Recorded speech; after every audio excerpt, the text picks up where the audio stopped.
রাখি, দুঃখে আমি সারাদিন রাত ভগবানকে ডাকি। এমন অবস্থায় মাঠ থেকে সোহাগের বাবার প্রবেশ। সোহাগ, করে বেটা সোহাগ, বইপত্র নিয়ে কি করছিস? বাবা, আমি তো পড়াশোনা করছি, ক্লাস 6 এ ভর্তি হলো। ক্লাস 6 এ ভর্তি? আমরা তোকে লেখাপড়া করার জন্য জন্মাচ্ছি নাকি? এখন থেকে কাজে যাস, কাজ করবি, টাকা আনবি। রাখ সব বইপত্র। আরে ওই পড়াশোনা এত ভালো, তুমি কেন স্বপ্ন করছো? স্বপ্ন দিয়ে পেট ভরে না, ঘরে খাবার নেই, ঋণ নিয়ে মরতে বসেছি, আর তুই বলছিস পড়াশোনা? দরিদ্র বলে কি নিজের সংসারের স্বপ্ন শেষ করে দেবে?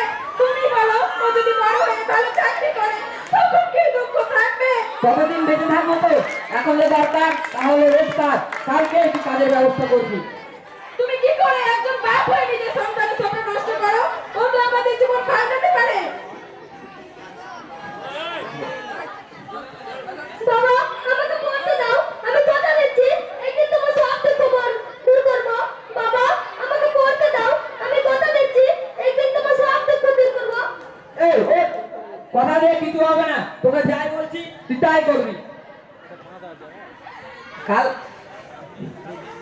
কালকে তুই ওই পাড়ার রয়ে মেয়ে ছেলের সাথে কেরালা কাজে যাবি, বুঝলি? এটাই আমার শেষ কথা। আসসালামু আলাইকুম। বসো বসো।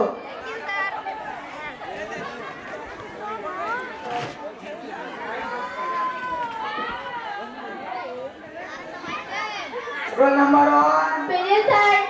Roll number 2, present sir. Roll number 3, present sir. Roll number 4, হাজির sir. Roll number 5, present sir. Roll number 6, present sir. Roll number 7। Present sir. তোমরা সব পড়াশোনা করে এসেছো তো? কি রে সোহাগ, তোর মনটা খারাপ কেন? স্যার, আমি স্কুলে আসতে পারবো না, বাবা আমাকে কাজে পাঠাবে। কেন? তুই তো ক্লাসের সেরা ছাত্র, কি হলো?